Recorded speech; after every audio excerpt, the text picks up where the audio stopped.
Imaginez que vous vous réveillez à fleur de peau et que vous sentez une très forte sensation désagréable qui traverse tout votre corps. Un sentiment de culpabilité vous emporte assez lourdement. Vous ne comprenez donc pas pourquoi ces remords vous hantent, mais la tristesse vous rattrape et ça vous démange. Ça vous démange parce que vous n'arrivez pas à poser des mots sur cet état. Vous essayez de vous rappeler à l'heure de votre nuit de sommeil, de vous souvenir de quelques images de vos rêves. Des images qui sont voilées d'une espèce d'amas de tissu blanchâtre, de tissu épais blanchâtre éclatant. Comme s'ils étaient brillants, précieux, idolâtrés. Ça, ce sont des rêves. Mais vous savez que le temps est destructeur. Ces rêves se désintégreront avec le temps. Au fur et à mesure que la journée passe, ces rêves disparaîtront, ces souvenirs disparaîtront. Et ça vous rend triste. Ça vous rend triste parce que vous savez au fond de vous que tous ces faux souvenirs, en quelque sorte, vous correspondent plus. Font plus écho en vous parce que ça vient de votre propre vous, de votre sujet, de votre personne. Vous préférez être dans un rêve constant, n'est-ce pas? Parce que rien ne peut vous arriver. Vous êtes englobé dans une espèce de sphère de sécurité. Et votre place est dans ce monde du sommeil, dans ce monde du contrôle. Vous avez le contrôle sur tout. Même si vous ne pensez pas l'avoir, vous avez quand même le contrôle. Et lorsque vous vous rendez compte que vous préférez être dans cet état de sommeil, dans cet état de paresse, vous avez alors un élan de découragement total. Vous n'avez même plus d'énergie pour vous lever de votre lit, de ne serait-ce que vous brosser les dents, de vous faire votre toilette, d'aller au boulot, d'aller voir des gens, des amis, votre copain, votre copine. C'est une catastrophe. Vous n'avez même plus de but. Vous avez simplement l'envie d'être dans ce faux monde, dans cette désillusion totale. Et ça vous énerve. Vous ne comprenez pas pourquoi. Mais vous restez quand même là-dedans. C'est un confort autodestructeur, ma foi. Bon, bonsoir à tous. Petite introduction à Inhalation, écrite par moi, pour vous présenter un peu qu'est-ce que raconte Inhalation. Donc ceci est le commentaire audio. Je m'appelle Sylvain Brun et ceci, voilà, le commentaire audio comme une note d'intention. Prenez-le comme vous voulez. Pour une brève présentation avant d'aller dans les détails. Inhalation est une série épisodique, une série d'épisodes, sur un monde et sur une fille. Un monde matérialisé par une ville organique du nom de Wisteria. Et dans ce monde se passe une histoire, l'histoire d'une petite fille qui recherche sa mère. Une petite fille qui rêve beaucoup, ma foi.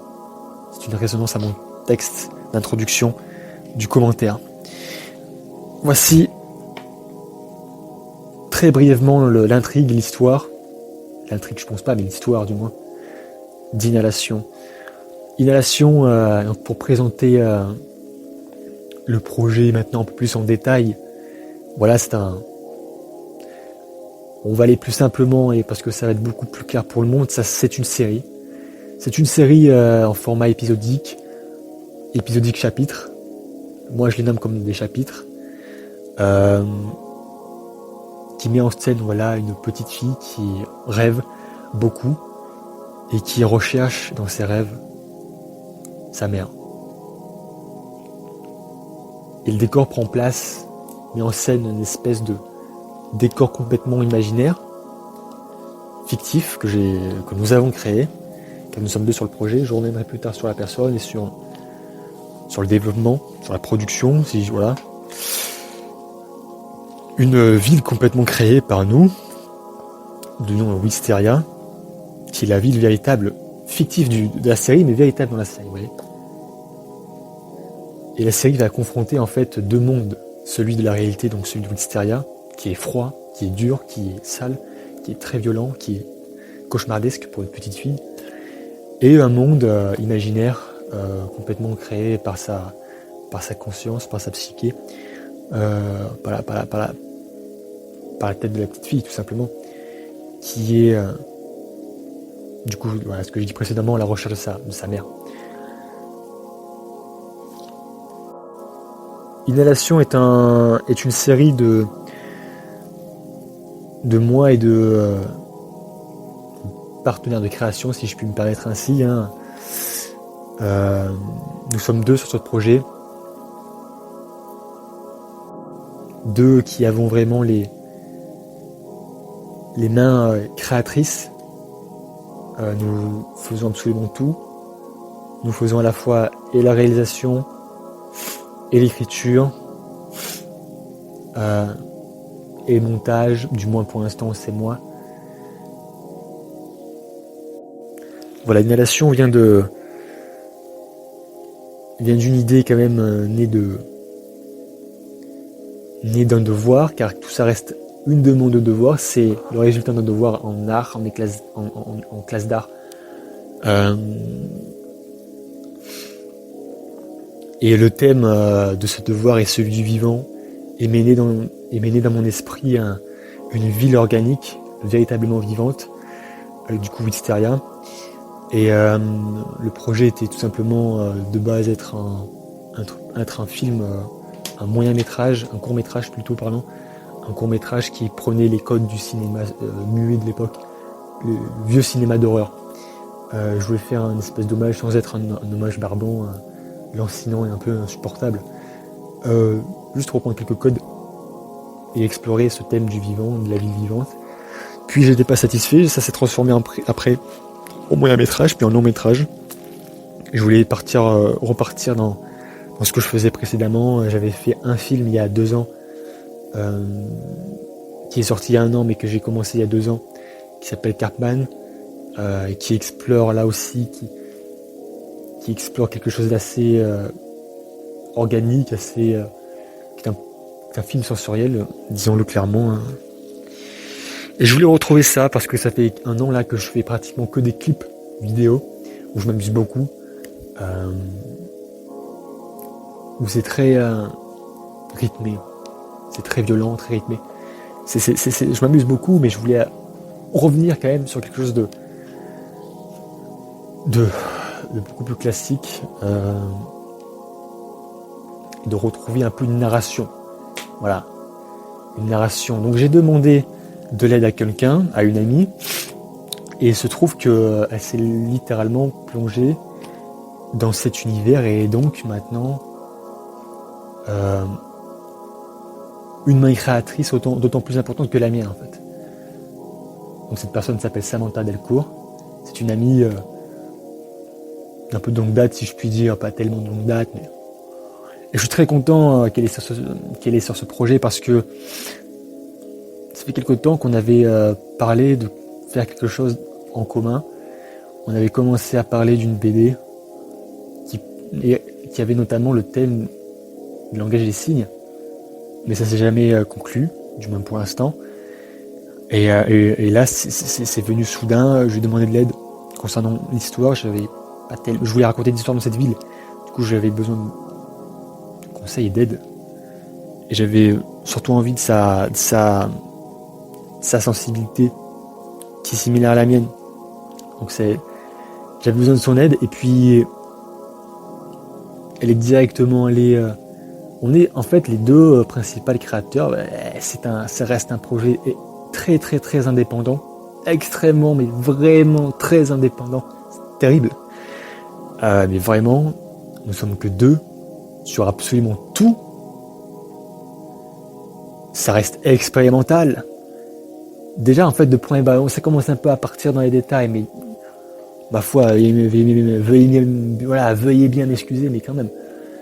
J'ai contacté une actrice, je voulais en contacter 2, mais là, vu la non-réponse en fait de la première actrice, de la comédienne, je pense pas que je vais me casser la tête avec une autre. Surtout qu'il y a un temps qui est assez, on est assez pressé, on va dire. On n'a pas le temps en fait d'attendre. Mais j'avais l'intention d'avoir des comédiennes sur le projet, qui notamment doubleraient la petite fille et la mère. Mais voilà, j'attends une réponse toujours. Ma foi, je comprends parce que je suis personne, j'ai rien fait, je que dalle. J'ai 20 ans, c'est tout, quoi. Je filme avec mon portable, enfin c'est terrible, quoi. Donc je pense que c'est pour ça. Donc le projet reste expérimental. Il y a simplement, il y a pas d'acteur, il y a pas d'équipe, il n'y a rien du tout. Il y a simplement nous. Ça qui est beau parce que on a le contrôle sur tout et c'est une vision, c'est une note d'intention, c'est une sensibilité qui va être totalement visible en fait sur le résultat. C'est ça en fait qui est voilà, hyper intéressant. Avec Inhalation, c'est vraiment c'est hyper exaltant, du moins pour moi. C'est au fur et à mesure que le temps passe, que les journées passent, en fait, j'ai l'impression que l'univers s'élargit. Bon, à l'heure où j'enregistre, on n'a même pas terminé la série. On n'a même pas conclu les épisodes. Nous ne savons même pas combien d'épisodes aura cette série. Excusez-moi, pardon. Il y a simplement, en fait, je pense que je serai au-delà de 4, enfin au-delà de 5. C'est le maximum pour moi, 5. Et là, vu que le premier épisode est terminé et a été approuvé par Samantha, ça a été fait par moi, donc c'est cool. En fait, l'impression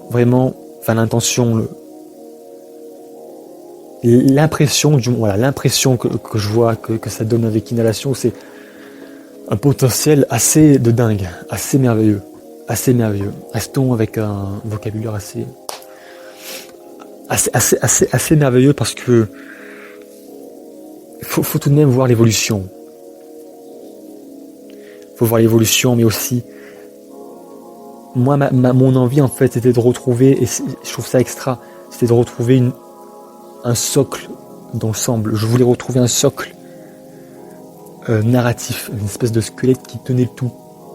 Parce que ça faisait quasiment un an et demi que je faisais que des clips où c'était avec simplement de la musique et ce n'était pas du cinéma vraiment. Ce n'est même pas du cinéma. On va dire que c'est même pas du cinéma. Je pourrais dire que c'est un film découpé en plusieurs parties, mais même pas. Ce n'est même pas une série en soi. Je nomme ça série parce que ça se rapproche avec de la série, mais ce n'est même pas de la série. C'est un espèce de format. Pour moi, je vois ça comme des puzzles. Je vois ça comme des puzzles visuels et sonores, sensoriels, qui racontent une histoire, qui met en scène, mais d'une façon aussi assez nouvelle, assez évocatrice, assez osée. Donc je vais quand même revenir pour rester quand même structuré. Je pars un peu dans tous les sens. Je vais rester structuré. C'est très important. D'accord. La production. Nous sommes uniquement 2 sur le projet. Le projet vient de nous. Il faut savoir que nous ne sommes pas ensemble. C'est-à-dire qu'elle est dans un autre pays, donc on se contacte qu'à distance. Donc c'est assez compliqué sur le plan d'organisation. Mais on s'en sort quand même. On réalise, je pense, chacun un épisode. Du moins, elle réalisera un épisode, je tiens à ça. Parce que je veux en fait confronter une chose, je veux confronter mon style à moi et son style à elle. Et moi, je considère que mon style se rapproche beaucoup plus de la ville, du monde Wisteria, qui est beaucoup plus brute, beaucoup plus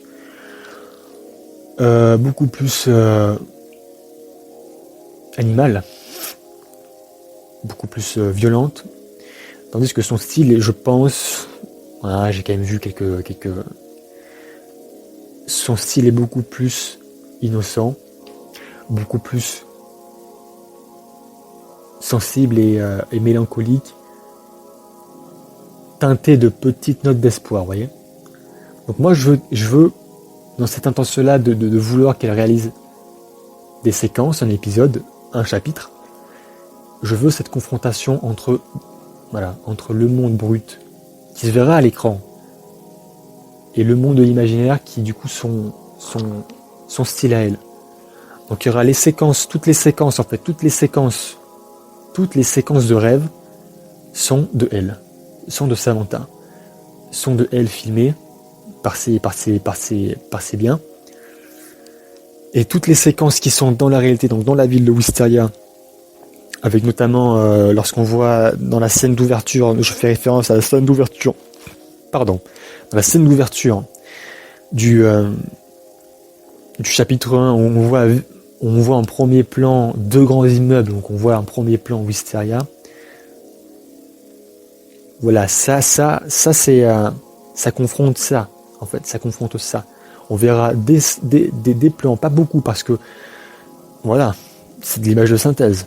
Je suis pas du tout connaisseur, je suis pas un informaticien ou quoi que ce soit, je suis débrouillé à faire quelques petites secondes, mini-secondes d'introduction pour présenter un peu la ville, pour avoir l'imagerie et être directement immergé et avoir ce monde à portée de main. Mais je pourrais pas faire ça à chaque fois. Déjà, je n'ai pas le matériel pour. Mon ordi a craché de nombreuses fois, c'était une catastrophe. Et je n'ai pas aussi les connaissances, et ni le temps, ni le budget. Non, pas le budget, c'est hors de question. Il n'y a pas de budget, dans le sens où, le matériel en fait. J'ai pas de matériel, et ni les compétences. Donc je vais quand même me tenir, il y aura la ville Wisteria, il y aura des séquences dans la forêt, où ça sera des séquences dans la réalité. Dans le monde réel, dans la réalité. Mais toutes les séquences, ça sera évidemment flagrant avec le visuel. Évidemment, la couche sonore où où j'ai ma main dessus. Bon, il y a que nos doigts en même temps.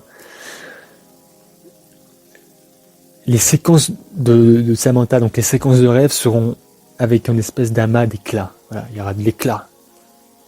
Il y aura quelque chose de très onirique, de très spirituel, exactement, de très spirituel. De très spirituel, tandis que le monde de Wisteria, ma foi, est abominable.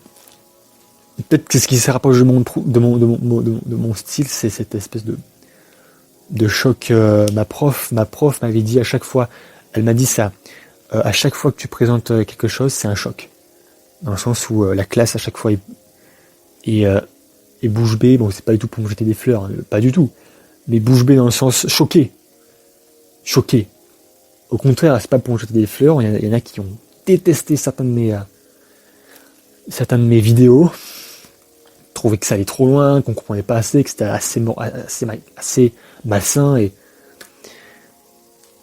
Mais c'est un choc. Donc voilà, l'intention de Wisteria, de Inhalation, c'est de confronter à la fois deux styles, qui est deux styles des créateurs, c'est quand même, ma foi, une première, je trouve, de ce que j'en ai vu.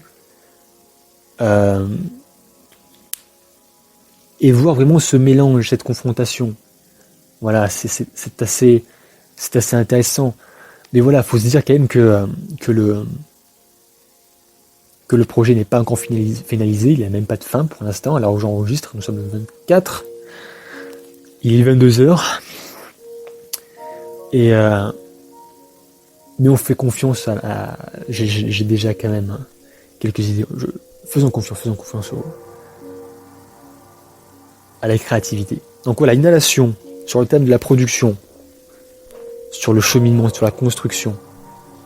Nous sommes deux à bord et nous délivrons deux à bord. Nous sommes crédités et que nous dans les crédits. C'est assez... On pourrait croire qu'on aurait un ego surdimensionné, mais moi je mets les choses au clair. Faut avoir un ego surdimensionné pour faire du cinéma, pour faire de l'art tout simplement. Faut être malade déjà. Il faut être littéralement malade. En fait, faut être fou pour faire ça, mais vraiment. Faut être pas bien dans sa tête.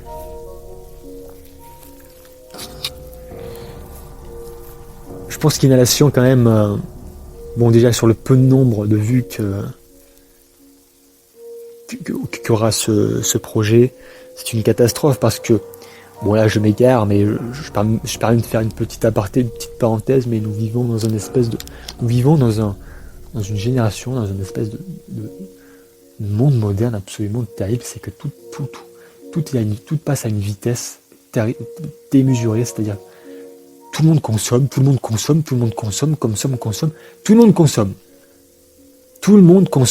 et personne oublie ce qu'ils consomment. Ils ne font même plus attention de ce qu'ils consomment, ne serait-ce que pour les vidéos, ne serait-ce que pour les séries, pour les films, pour la musique, ou quoi que ce soit. Tout le monde ont déjà les pieds dans le vide. On ne sait plus ce qu'on consomme. On consomme tellement, il y a tellement de choses disponibles, tellement de choses. On est vraiment totalement en train d'être en perdition. C'est terrible parce que c'est paradoxal aussi. Ma foi, on a la création, on a une mine d'or avec Internet. C'est notamment grâce à Internet que j'ai pu développer ma culture cinématographique. Voilà. J'ai pratiquement tout bouffé par Internet. Et par les films sur des sites de streaming. Vous voyez ? Et là, je vois déjà des gens s'exclamer « Ouais, site de streaming », mais à un moment donné, si t'as pas les moyens, par exemple, de payer, je sais pas moi, un site de streaming, une place de cinéma, parce que t'as pas les moyens, t'es pas dans une mégalopole où passent tous les films, aussi en termes de langue, hein, c'est une mine d'or, tous les films de streaming. Et l'art est fait pour tous. L'art est gratuit. L'art, c'est fait pour tout le monde, dans le terme aussi d'accessibilité matérielle. En réalité, il ne faut pas payer. Il ne faudrait pas payer pour voir des films. C'est scandaleux quand on y pense d'aller payer pour voir des films. C'est honteux.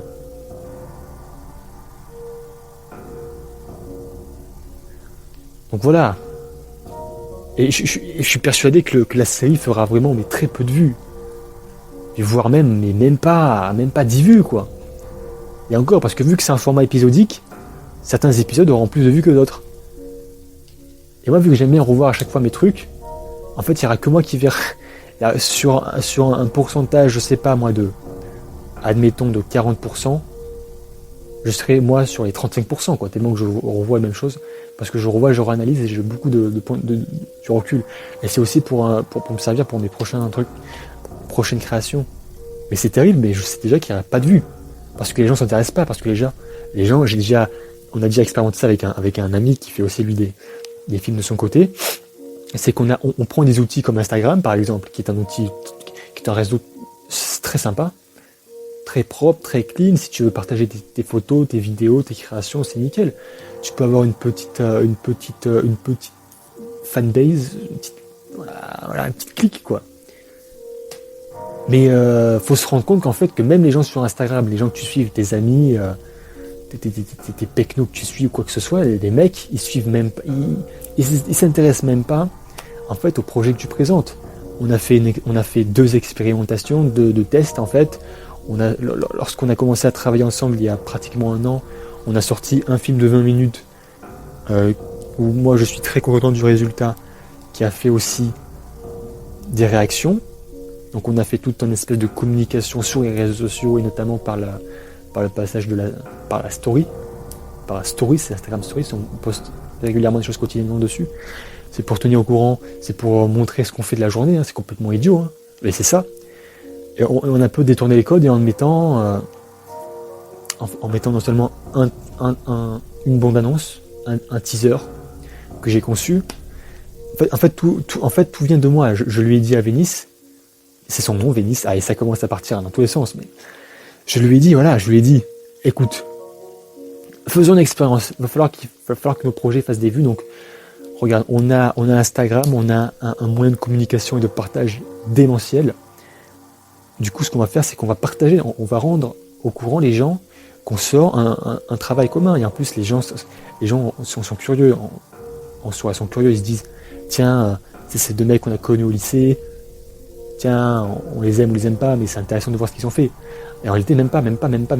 C'est même pas ça, en fait. Ils voient même pas le projet. C'est qu'ils disent, super nickel. Ils sont sur le teaser, ils sont comme des oufs. Ils crient au chef-d'œuvre, mais quand le moment est venu pour voir véritablement l'œuvre, il n'y a plus personne. Il y a très peu de personnes, voilà.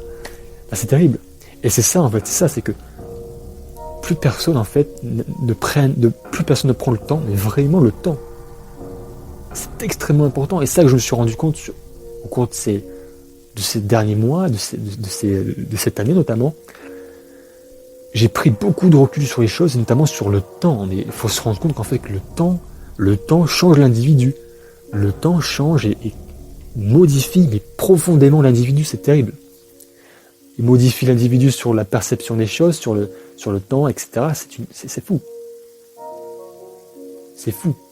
Donc vraiment, les gens ne s'intéressent plus, ils prennent plus le temps. Le temps, c'est considérable. En réalité, on a plein de temps, mais on s'en rend même plus compte. on gage du temps, par exemple, voilà, on a un taux de 24 heures par jour. 24 heures, c'est quand même, en soi, pour moi, c'est très peu. Mais 24 heures, c'est quand même, si tu t'organises à la veille, ce que tu vas faire, si tu fais ça, les choses productivement, avec stabilité, enfin, avec régularité, voilà, c'est très probable de prendre du temps et de découvrir des œuvres. C'est hyper important de découvrir des œuvres. C'est hyper important, ne serait-ce que lire un livre, que de voir un film, que d'écouter une pièce de théâtre, de voir une pièce de théâtre, ou alors de voir une peinture, ou alors d'écouter un morceau de Mozart, d'écouter un album entier de Vangelis, par exemple, voilà. Enfin, d'écouter un album. On peut faire ça sur un crayon de 24 heures, on peut prendre le temps, mais on est tellement absorbé partout, par les écrans, par l'information, on est totalement pris au piège, on est englobé, on est cerné. Par les médias, par tout. Par les réseaux, mais vraiment. C'est paradoxal parce que les réseaux en soi, les réseaux sociaux même, dans son nom, c'est social. Mais c'est ce qui nous, en fait, c'est ce qui nous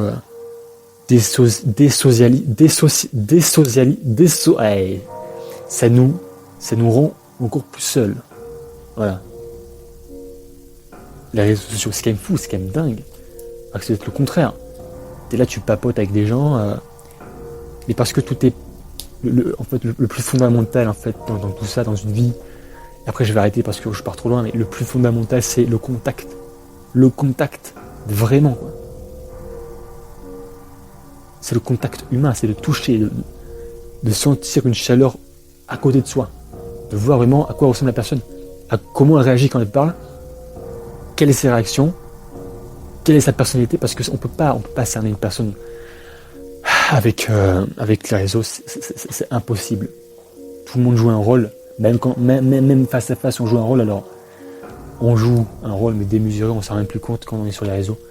Enfin là, se prendre un aparté sur les réseaux, parlons plus des réseaux parce que c'est pas le sujet, mais parlons de l'art par exemple. Il y aura très peu de vues sur Inhalation. Inhalation, c'est à moins que ça marche, à moins que ça fasse un buzz, on sait jamais. Mais Inhalation ne fera jamais, normalement, vraiment pas beaucoup de vues. Il sera vu normalement par des connaissances, par des amis, entre guillemets, parce que évidemment, même les amis ne regardent pas ce que tu fais et ne prennent même pas le temps, de voir l'intégralité de la chose que tu fais. C'est quand même assez chaud ça. C'est que, admettons, le premier chapitre d'Inhalation, genre que seulement 10 minutes. Samantha m'a parlé de... Elle, par exemple, elle n'a pas vu le temps passer. Et j'étais assez surpris parce que je me trouvais mais moi, c'est comme ça, hein, chez moi, je fais durer énormément de temps une séquence, un plan. Dans mon film Cartman, par exemple, c'est en fait des séquences c'est des séquences enchaînées une à une. Et c'est des séquences qui en fait sur un seul plan et ça dure un quart d'heure. Donc je peux comprendre que pour l'individu lambda qui se bouffe des séries Netflix où ça cut, où le découpage d'images dans un film ou dans une série ça ne dépasse au-delà pas plus des 3 secondes. 3 secondes, c'est quand même beaucoup. 2 secondes, tout est tout charcuté maintenant dans tout. Je peux comprendre pour un mec lambda qui voit mon film, c'est une torture abyssale. Mais attention, pour Samantha par exemple, tout est là par l'atmosphère, par le son, par l'image que moi je place c'est très important le son. C'est fondamental. On a eu des explosions. Des fois, dans nos vies, on a des explosions quand on regarde des œuvres. Moi, j'ai eu des explosions dans ma vie. En termes, dans le son. Dans la musique. J'ai eu Blade Runner. Lorsque je l'ai vu assez, mais vraiment, il n'y a pas si longtemps que ça. Je l'ai vu pour l'instant, ça va faire 4 ans cette année. C'est que dalle, 4 ans. Pourtant, ça a changé ma vie, ça a changé ma vision. C'est avec ce film où ça a été clair et net. J'ai une mission, j'ai une vocation, c'est de faire des films. Voilà. C'est de bouger le monde, parce que lorsque j'ai vu Blade Runner, bon, je ne vais pas partir sur l'analyse de Blade Runner et sur une explication, sur une lettre d'amour, mais partons sur le son et la musique. composé par Vangelis, qui est mort cette année en plus. Et j'ai commencé, c'est quand même dingue les coïncidences dans la vie, mais j'ai commencé à faire vraiment de la musique, vraiment, en janvier. Et j'ai fait de la musique, je me suis lancé et j'ai eu un choc émotionnel très fort, inexplicable, au-delà des mots. Grâce à Vangelis avec Blade Runner. Et Vangelis est mort la même année où j'ai commencé. C'est quand même fou. Et j'ai eu cette espèce de choc terrible avec Blade Runner, avec les musiques et le son, et puis avec la saga de jeu, la franchise de jeu Silent Hill, où il y a énormément d'inspiration. C'est même pas de l'inspiration, c'est ancré en moi maintenant. C'est comme ça, c'est des œuvres qui vous marquent, où elles étaient faites pour vous, elles sont tombées au bon moment, au meilleur moment, au moment qu'il faut. Votre état d'esprit était absolu. C'est comme ça pour tout, hein. Il y a 2 ans, moi, où j'étais dans une dépression vraiment mal, très très mal. J'étais au bord du gouffre. J'étais vraiment en phase terminale quasiment. J'étais très très mal. Et bien je suis tombé sur David Lynch, sur l'œuvre de David Lynch, sur sa filmographie, sur sa personne. Et lui aussi a fait de la musique. Et il faut croire qu'en fait ça forme. On se forme mutuellement par chacun, par les autres. C'est fou. C'est fou. Donc je suis tombé accidentellement dans la musique parce que je voulais absolument sortir de cette dépression, on va dire, de ce mal-être. Je me suis sorti grâce à la musique et grâce au sport, à l'activité physique. Et puis évidemment, en fait, voilà, il y a des œuvres qui tombent au bon moment. Ouais, je pars un peu trop loin là. C'est une catastrophe. On est sur Inhalation et ça part beaucoup trop loin. Mais ce n'est pas grave. C'est important parce que c'est important parce que c'est important. Il faut discerner. Il faut discerner la personne qui le fait pour discerner l'œuvre. Voilà. Il faudrait que Samantha aussi fasse un commentaire pour discerner, parce qu'en fait, on va discerner. Là, on va discerner qu'une moitié d'Inhalation, voilà, parce que c'est l'œuvre de 2 personnes. Franchement. Donc voilà, pour revenir sur l'art et sur la. Et puis on va conclure et après on va revenir quand même sur Inhalation parce que ça reste le sujet principal, mais c'est une grosse aparté que je voulais faire et qui me tenait quand même un peu à cœur. C'est extrêmement grave ce qui se passe, quoi. C'est que je sais personnellement que ça fera très peu de vues et que personne ne verra ce projet. Du moins quelques connaissances, quelques petits inconnus qui tomberont par hasard dessus et qui quitteront peut-être, je pense pas. Et évidemment ma classe où je présenterai lorsque l'audio sera mis en ligne. Je pense que il faut que je le mette en ligne. Lorsque l'audio sera mis en ligne, le premier chapitre sera lancé. Je projetterai le premier épisode à ma classe. Je ferai pas tout mettre parce que ça sera trop long. Si je fais un one shot d'Inhalation avec tous les chapitres, tous les épisodes en même temps. Donc je présenterai uniquement le premier chapitre où ça présente, etc. Donc voilà, moi je suis complètement. Je suis vraiment sûr de moi dans le sens où ça va pas marcher. Et c'est pas grave en soi parce que c'est un peu parce que c'est triste, parce que avec la tonne de cochonneries qu'il y a sur YouTube, qu'il y a sur les réseaux, les gens ne prennent plus. Je suis tombé sur des tas de vidéos, de petites vidéos expérimentales, de petits courts-métrages qui datent déjà d'époque, mais ma parole, qui datent d'époque ancienne, c'est quand même terrible. Même des trucs de maintenant, c'est fou comme c'est aussi une mine d'or, mais c'est aussi beaucoup de cochonneries, beaucoup de choses futiles YouTube, mais tellement les gens préfèrent regarder, je sais pas moi, n'importe quoi. Ils préfèrent regarder, je sais pas, des choses au lieu de se nourrir spirituellement et mentalement. Et voilà aussi, c'est ça le point où je voulais en venir. C'est pas dans tous les sens, mais bah ouais. Mais c'est ça en fait, c'est l'élévation spirituelle. Je veux qu'en fait, lorsque vous regarderez Inhalation dans son intégralité, je veux que lorsque vous regardez ça, vous vous sentez élevé spirituellement, que que cette chose vous a non seulement évidemment provoqué des émotions fortes, mais évidemment vous a transcendé en quelque sorte, parce que tel est le devoir de l'art. Tel est le devoir de l'art, et on s'en rend plus compte parce que faut voir les œuvres, les œuvres, c'est même pas des œuvres, faut voir les produits qu'on consomme, les produits, voilà, les produits d'art, donc les produits de films. Faut voir la gueule des films qui sortent, mais maintenant, hein. On pourrait dire il y a déjà une décennie, mais là, en 2022, c'est de pire en pire.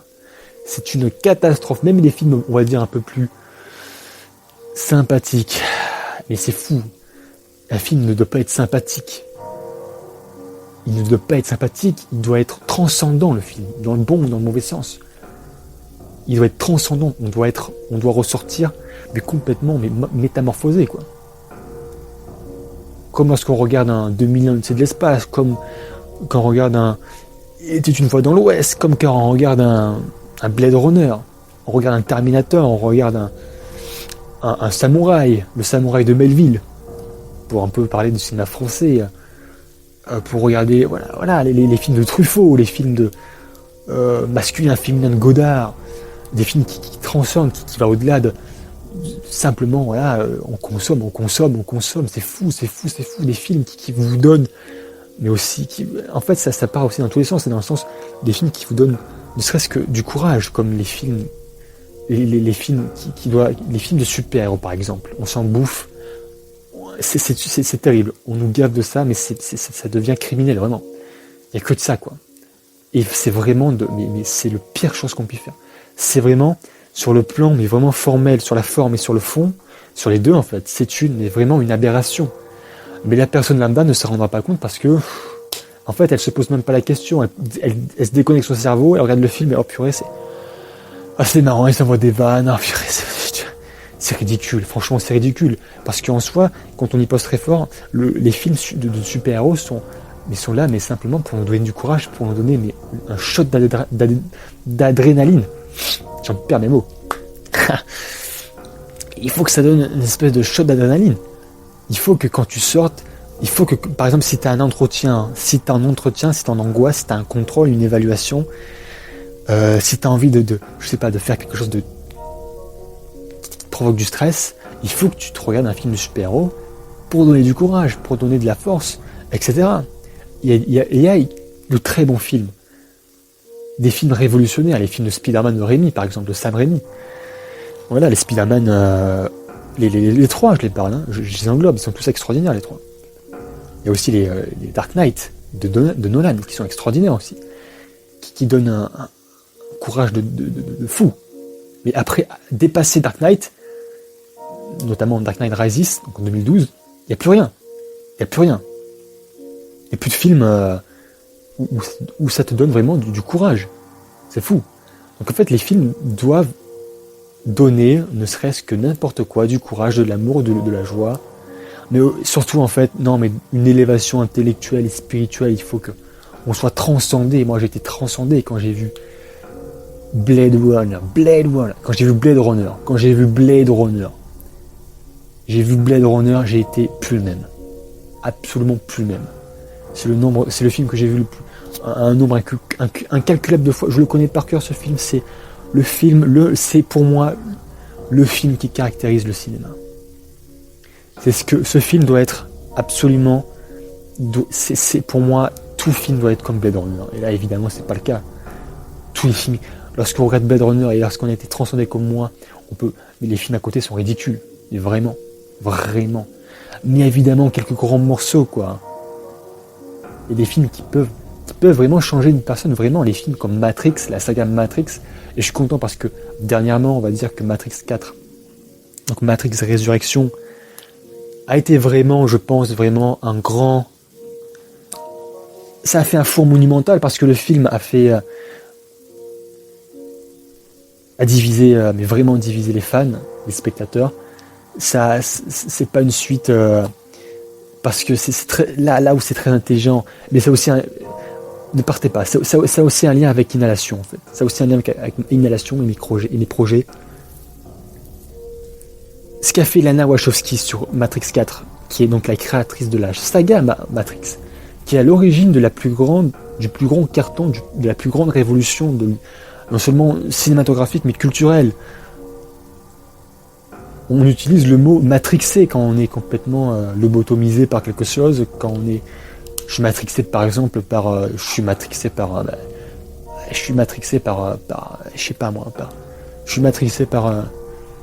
ce mec en politique, je suis matrixé par ce collègue dans ma classe, je suis matrixé par ce con, je suis matrixé par ce réseau social. Voilà. En fait, Matrix, ça transcendait tout. Ça, c'est un objet de transcendance totale, pure. À la fois dans le fond, très profond, c'est pas de la philosophie de comptoir, comme j'en vois beaucoup se prononcer, mais aussi sur la forme. C'est une transcendance visuelle totale. Ça a été vraiment, les scènes d'action de Matrix sont, je pense, inégalables. Et donc du coup, le Matrix 4 a été très attendu, parce que ces trois-là ont changé, on va dire, disons les mots, ont changé l'histoire. Voilà, ils nous ont changé. La Matrix est dans nous. La Matrix, c'est nous. Voilà. On est dans la Matrix. C'est fou. Et du coup, ça a été très attendu. Et le film a totalement offert autre chose. Il a offert ce que le public n'attendait pas, mais ce que le public avait besoin. Donc c'est ça, le public a besoin, mais encore aujourd'hui, c'est fou. On arrive en fait dans un état un état vraiment mondial, un état, c'est encore plus flagrant avec ma génération, parce que ma génération qui est née dans les années après post-2001, mais ma génération, c'est vraiment, il faut vraiment, vraiment rendre service à cette génération, mais vraiment. Et il faut les réveiller, mais vraiment. Il faut donner le public ce qu'il veut pas. Il faut donner ce que le public a besoin et non ce qu'il veut. C'est ça le truc. Exactement. C'est qu'en fait, ce qui se passe depuis maintenant une décennie avec les films Marvel, avec les films blockbusters, vraiment qui est des cochonneries, vraiment. C'est que en fait, ils offrent ce que le public veut. Mais ils n'offrent ce que le public ne veut. En fait, ils n'offrent pas ce que le public a besoin vraiment. Mais le public a besoin de réconfort total. Regardez l'état actuel du monde, c'est quand même terrible. Jamais on a été aussi, mais vraiment sur un état de nerf total. On est à deux doigts, mais de la catastrophe. On a deux doigts de la fin du monde, vraiment. Donc là, c'est encore plus urgent de proposer des œuvres comme Inhalation, de proposer des œuvres comme Matrix Résurrection, des œuvres que le public a fondamentalement besoin. Il faut arrêter, il faut boycotter ces films. Il faut boycotter vraiment les films qui caressent les gens sens du poil. Il faut arrêter, quoi. Faut arrêter de prendre le public pour des demeurés, quoi. Faut arrêter. Non, mais sans déconner, quoi. Sans déconner, c'est scandaleux. Vraiment, c'est scandaleux ce qui se passe. Donc, Inhalation, qui plaise ou qui plaise pas, il n'est pas là le débat. C'est qu'Inhalation va proposer ce que le public a besoin. Il a besoin de réconfort, notamment le public. Donc, Inhalation va proposer un confort pour le public. Un très grand confort. Parce que ça traite de l'absence. Et on va enfin venir sur le projet quand même. Un peu plus en détail. Alors, on va couper une petite pause et je vais revenir à ce que j'ai besoin de boire. Je suis de retour, donc du coup, pour reparler d'Inhalation. Inhalation, est ce que le public a besoin d'avoir. Parce qu'Inhalation traite de l'absence de notre cher, l'absence d'une mère notamment, qui est dans le sens formel, maternel. La mère est ce qu'on a de plus cher en réalité. C'est celle qui nous a portés, celle qui nous a créés. Voilà, on vient, ma foi, on vient du Père, mais on est transporté, on est gardé par la mère. Donc dans cette boule, dans cette petit, dans le ventre, qui est vraiment ce qu'il y a de plus vraiment de représentation. En termes de représentation, c'est quelque chose de très fort. On est dans le ventre, on est protégé. On est protégé par le monde. On est protégé par le monde grâce au ventre de la mère, grâce à la mère. Donc, la mère, notre maman à tous, notre mère, voilà, qu'elle soit là ou plus là, c'est la personne qui est le plus important pour nous, qui est le plus important à nos yeux. Voilà tout. Donc, imaginez la perdre, c'est quelque chose de très perturbant et de très déchirant. Et encore plus dans la tête d'une petite fille, d'un enfant, quoi. Parce que l'enfant va se former par l'attachement, donc l'attachement d'un père, d'une mère, mais plus d'une mère parce qu'on vient d'elle, donc c'est beaucoup plus fort. Et l'enfant va du coup dans cet attachement va se former, va se construire par l'éducation aussi, et des parents, par l'école, par l'éducation, par ce que j'ai dit, voilà. Sauf que là, dans l'inhalation, la particularité, c'est que la mère n'est plus là. Et il n'y a pas de réponse à ça. Et je ne dirai pas, on ne dira pas, avec Samantha, on ne dira pas pourquoi elle n'est plus là, comment elle n'est plus là, est-ce qu'elle est morte, est-ce qu'elle est partie, est-ce qu'elle existait. Et ça, vraiment, non. Le constat est simplement là, elle n'est plus là.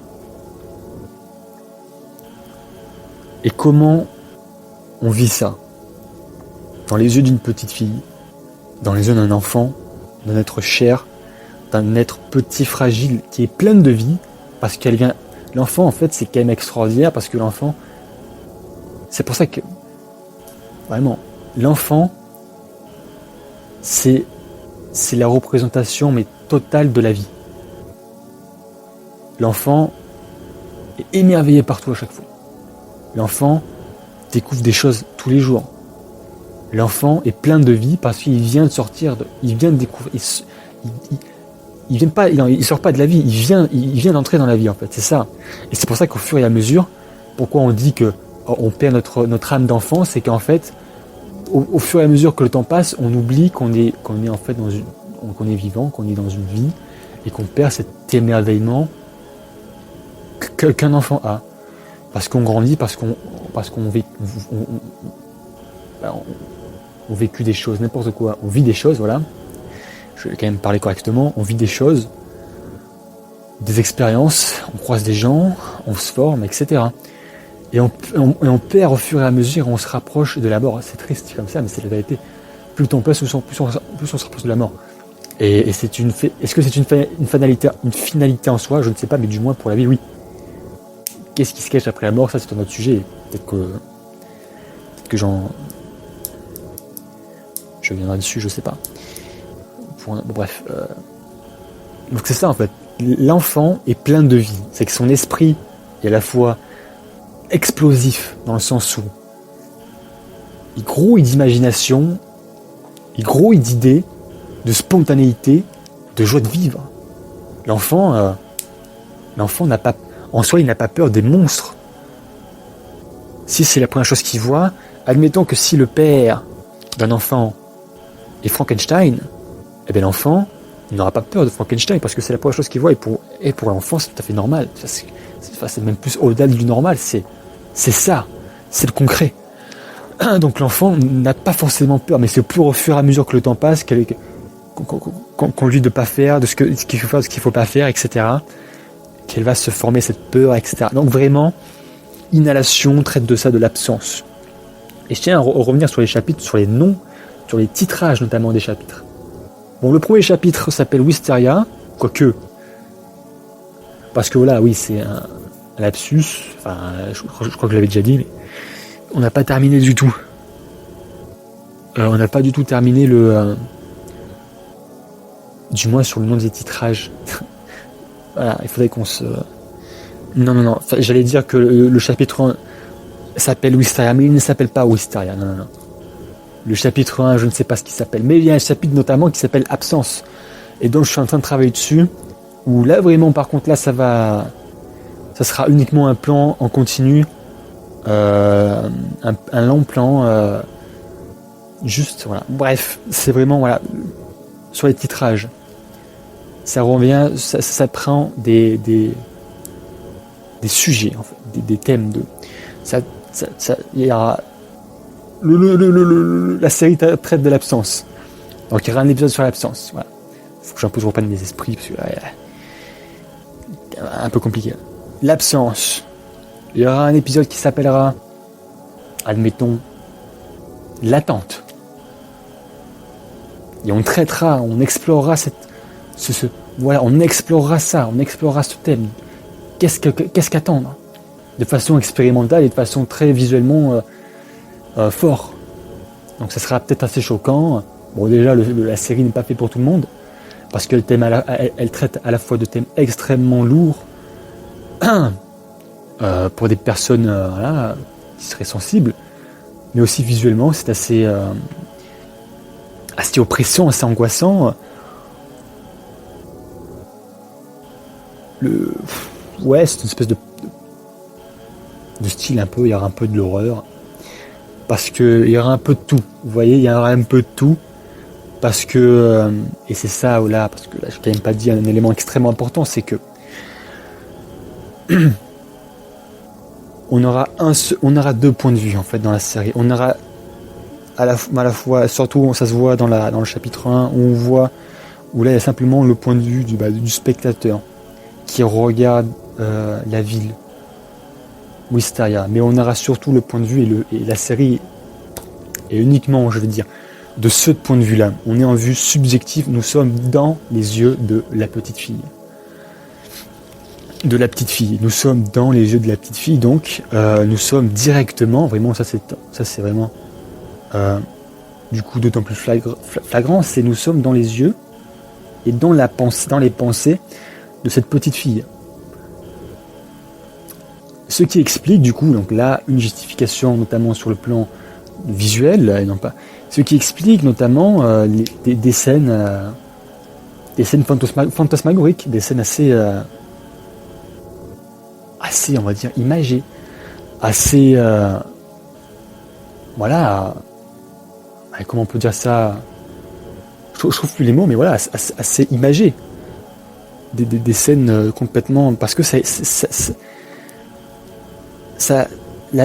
on est dans les yeux de la petite fille, donc on est dans la tête de la petite fille, on ressent exactement, les émotions sont sont transformées et sont présents à l'œil du spectateur. On va voir on va voir son état d'esprit. On va voir lorsqu'elle sera contente, on va voir lorsqu'elle sera apeurée, lorsqu'elle sera triste, lorsqu'elle sera je sais pas moi, stressée. On sera dans la tête de cet enfant.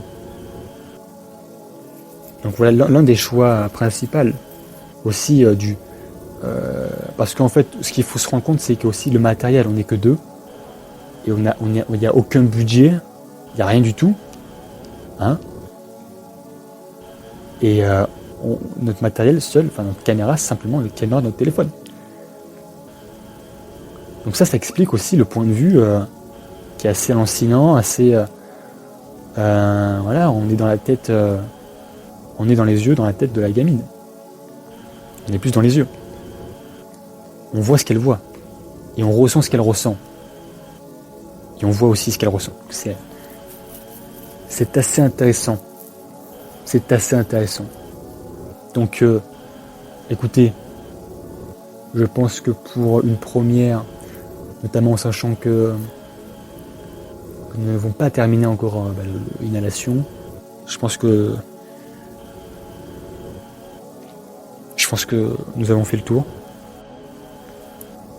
Mais avant de couper quand même, je tiens quand même à reparler quand même d'un point fondamental de l'inhalation. C'est l'élément clé en fait. C'est honteux ce que j'ai dit là, enfin ce que j'ai loupé. Wisteria. Et la particularité, cette caractéristique qu'elle a, Wisteria, est une ville organique. C'est-à-dire que c'est une ville vivante. C'est une ville qui ressent, c'est une ville qui pense, c'est une ville qui exprime ses sentiments, sa colère. C'est une ville organique. C'est une ville véritablement vivante, vu que le thème du devoir, voilà, c'est le vivant. C'est le vivant. Ce qui rend d'autant plus monstrueux cet univers-là, le réel, qui est une métaphore sur le monde quotidien, notamment urbain. Franchement, à tous ceux qui sont allés dans des grandes villes, vous savez de quoi je veux faire allusion. C'est monstrueux. Ça bouge de partout. C'est extrêmement bruyant. On a l'impression qu'il y a des vibrations qui passent dans des conduits. Donc voilà, c'est une allusion. Inhalation quand même est un projet assez émouvant, assez osé. Et je suis content parce que ça va être présent. Déjà, je suis content parce que c'est le premier projet qu'on travaille ensemble avec Samantha. Comme je disais avant, ça faisait longtemps. On avait pensé à ça, à créer quelque chose. Parce qu'on a la même sensibilité, on est sur la même longueur d'onde sur beaucoup de choses. Notamment sur le constat actuel, sur les films qui sont catastrophiques, sur les gens, sur les réseaux. Donc là, je suis content de voir et je suis très curieux de voir le résultat commun, sa vision, sa sensibilité. C'est pour ça que j'ai fait appel à elle.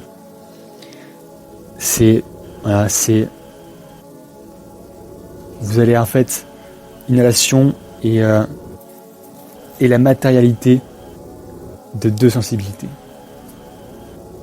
qui est la mienne et la sienne.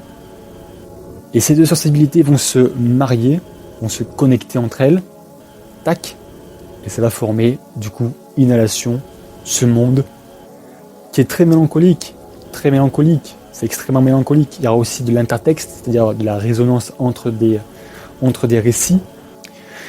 Notamment, je vais faire de l'intertextualité, avec Silent Hill. Voilà tout. Donc, voilà, c'est des résonances entre œuvres. Ce n'est pas simplement de l'hommage, mais c'est de la résonance. C'est qu'on évoque l'œuvre pour donner de l'amplitude à notre œuvre, à l'œuvre en question. Donc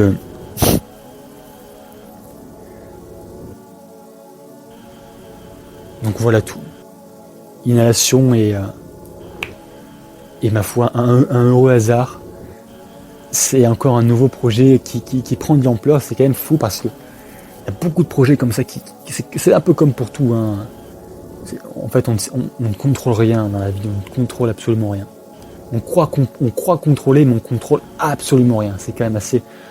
C'est effrayant, mais aussi assez rassurant, c'est que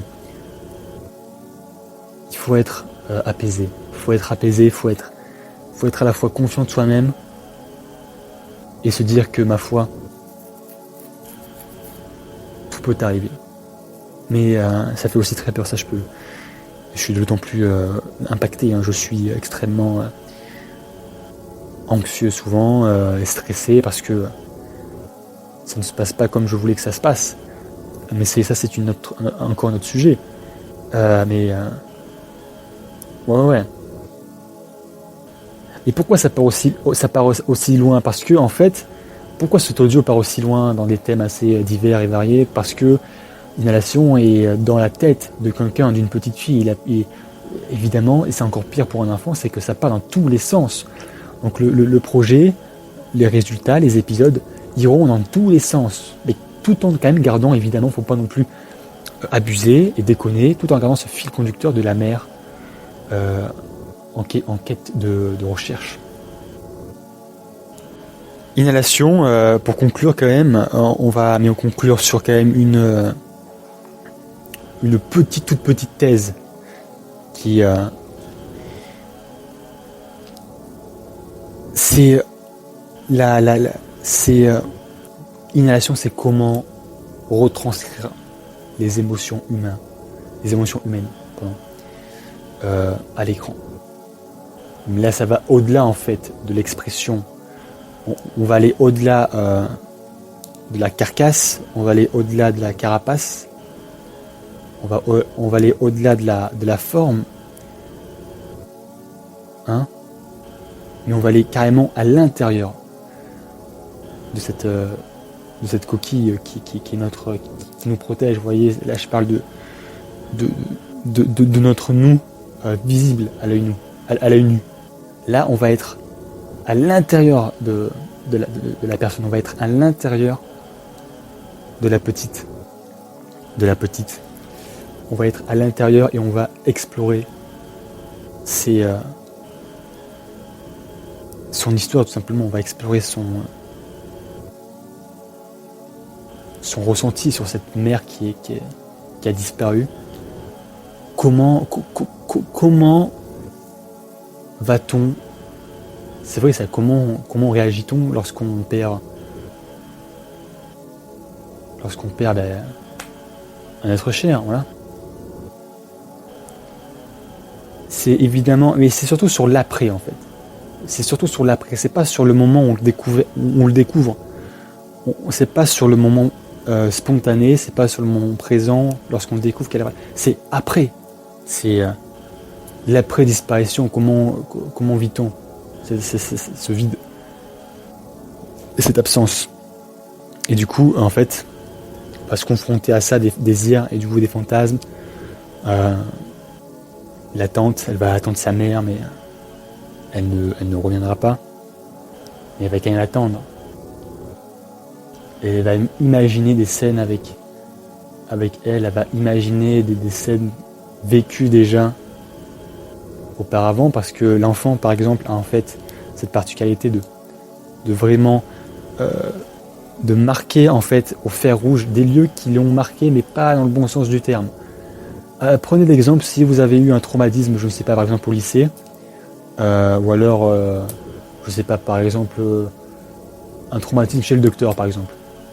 Si vous avez eu un très mauvais souvenir dans un hôpital avec un docteur, enfin à l'hôpital quoi, ben vous allez vous allez vous rappeler vraiment très fortement de l'apparence de cet immeuble, de l'hôpital, de l'atmosphère, de la trame, de ce qui va se passer jusqu'au dénouement qui vous a le plus déplu et qui vous a traumatisé. L'enfant marche comme ça. L'enfant quand même, ça marche sur le visuel et sur le son. Donc il y aura des scènes, notamment des scènes dans la forêt, parce que sa mère et elle aimaient bien se balader en forêt. Ils aimaient bien se balader dans les petites montagnes, au bord du canal, tout ça, ils aiment bien ça. Être en paix, être dans le calme, loin des bruits assourdissants, loin des commentaires des gens, être vraiment dans une quiétude spirituelle très forte, mais tout en gardant ce lien maternel absolu qu'a une mère pour son enfant. Et c'est assez intéressant parce que vous allez avoir ce point de vue venant de jeunes adultes. On a à peine 20 ans. On vient à peine d'avoir 20 ans. Et cette vision qu'on a est quand même va être quand même assez intéressant à tracer. Voilà. Donc Inhalation parlera d'une petite fille qui recherche sa mère. Mettra en scène évidemment en beauté une ville organique, monstrueuse, vivante, parce que ça reste tout de même quand même un projet de moi. Et ceux qui ont vu Cartman sauront de quoi il en sera question avec Inhalation, qui est, on va dire, le nouveau vrai gros. Il y a eu Cartman et là il y aura Inhalation. Parce qu'il y a eu plein de petits trucs par-ci par-là.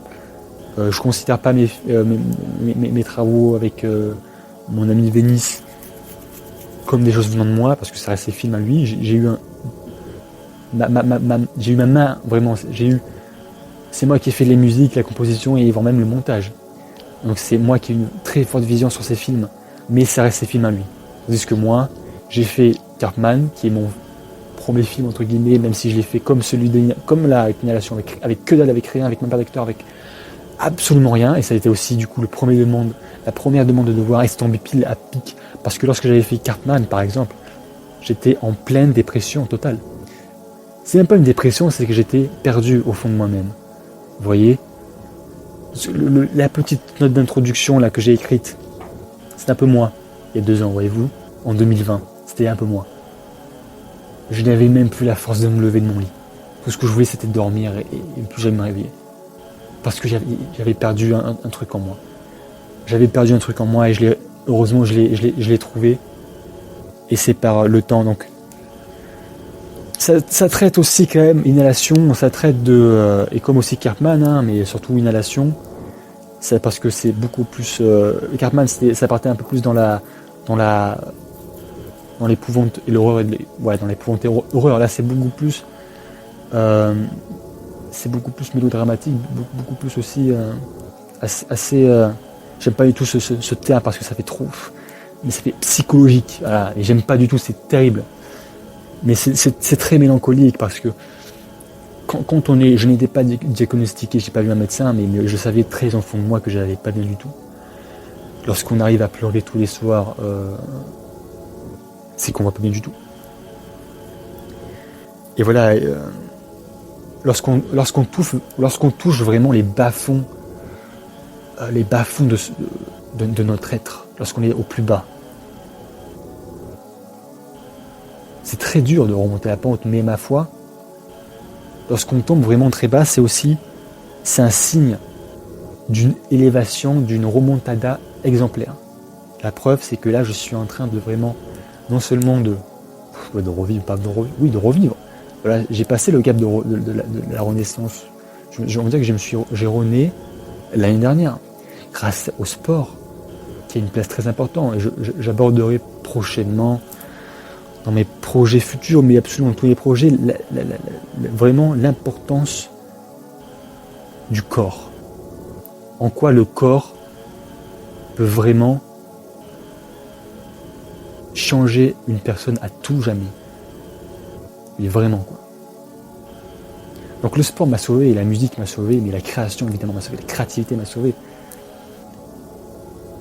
Il fallait que lorsqu'on touche les tréfonds vraiment les bas-fonds de l'âme, enfin, lorsqu'on est vraiment très très très très très mal, vraiment, lorsqu'on ne sait plus quoi faire, lorsqu'on est perdu, lorsqu'on est vraiment complètement, on est très mal, on se demande comment ça va se finir, enfin, vraiment. On se demande à quoi bon. On a envie de rester dans notre cocon, dans notre monde du sommeil, vous voyez. On a envie de rester dans notre rêve et plus jamais y réveiller. On préfère rester voilà, on préfère rêver que vraiment vivre. Eh bien écoutez, l'inhalation, ça va traiter de ça. Ça va traiter de la dépression en soi, même si j'aime pas. C'est pas tellement de la dépression, mais c'est vraiment quelque chose d'éteint en nous. Lorsqu'on a l'étoile qui s'est complètement dissipée, quoi. L'étoile qui ne brille plus, l'étoile qui n'éclate plus. Voilà. Ça va traiter de ça, ça va traiter aussi de l'attente, parce que quand on est mal comme ça, on est en attente. On est en attente de quelque chose, comme si un ange allait descendre du ciel et allait nous guérir. En soi, ça peut se passer, c'est un peu comme ça se passe, mais on attend quand même. On attend plusieurs semaines, mois. Pour moi, ça a été des mois. Donc heureusement que ça a été que des mois. Pour 10 personnes, ça dure des années. Et j'ose vraiment... tout mon soutien à ces personnes-là qui tiennent des années. Parce que moi, je sais pas comment j'aurais fini. Je me serais peut-être flingué, quoi. Parce que j'étais tellement mal. En quelques mois, hein. Mais tellement mal. Voilà. Donc c'est pour ça, c'est aussi Inhalation, ça traite de ce côté extrêmement pesant du moment, de la réalité, du moment présent, mais aussi de cette espérance. Faut tenir le cap. Faut absolument tenir. Et ce qui fait tenir cette petite fille, c'est sa mère. Donc, ça c'est son but. Même si elle sait en fond peut-être qu'elle ne la retrouvera jamais, au fond de son cœur, de savoir de la retrouver,